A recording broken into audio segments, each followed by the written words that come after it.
I bet this is a horrible idea to try to wanted to give him a note of appreciation. Uh, I learned from that brother how to be a Christian. You know, he had his description all the time, the Augustine quote, which is in essentials, unity, non essentials, tolerance, in all things, love.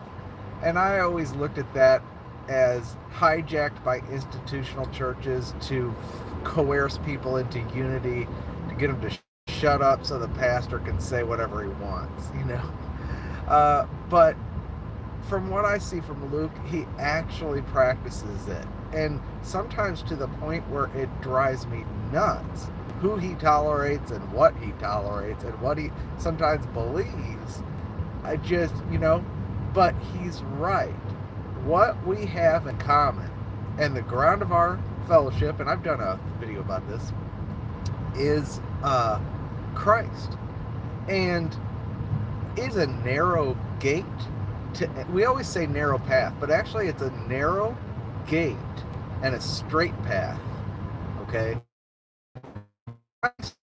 Narrow gate into the straight path.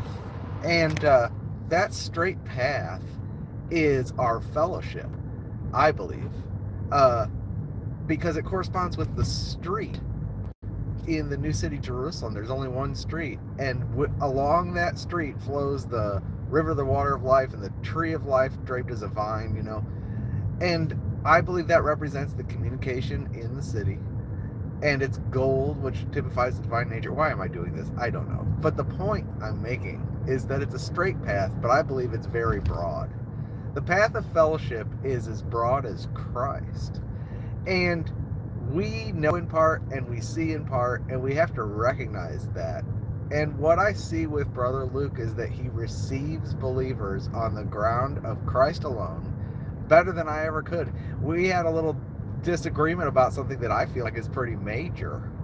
And yet, at the end of the day, he feels like a brother, and he treats me like a brother, and he treats me with respect and love. And I see him do it with other people too. So I just wanted to say that that is something I really want to learn from. Not that I would tolerate heretics, but that I would be broader in how I receive believers.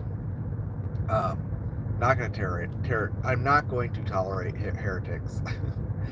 But so I just appreciate that, and I appreciate him and Brother Dave and Renee. I heard one time they were doing a thing online on his fellowship where they were talking about the book of Hebrews, and it was right when I was getting into Hebrews 10 in my study, and Dave and Renee nailed Hebrews 10, and there was such an anointing, a strong anointing. You could feel it while they were going back and forth, and I thought, how can I even touch that?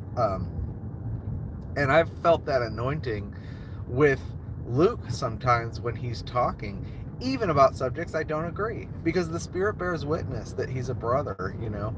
And anyway, I recommend Sin City Preacher, not because of everything he teaches. We disagree on some points, and here's the thing, I'm right on the things we disagree about, but he'd still mop the floor with me on a debate.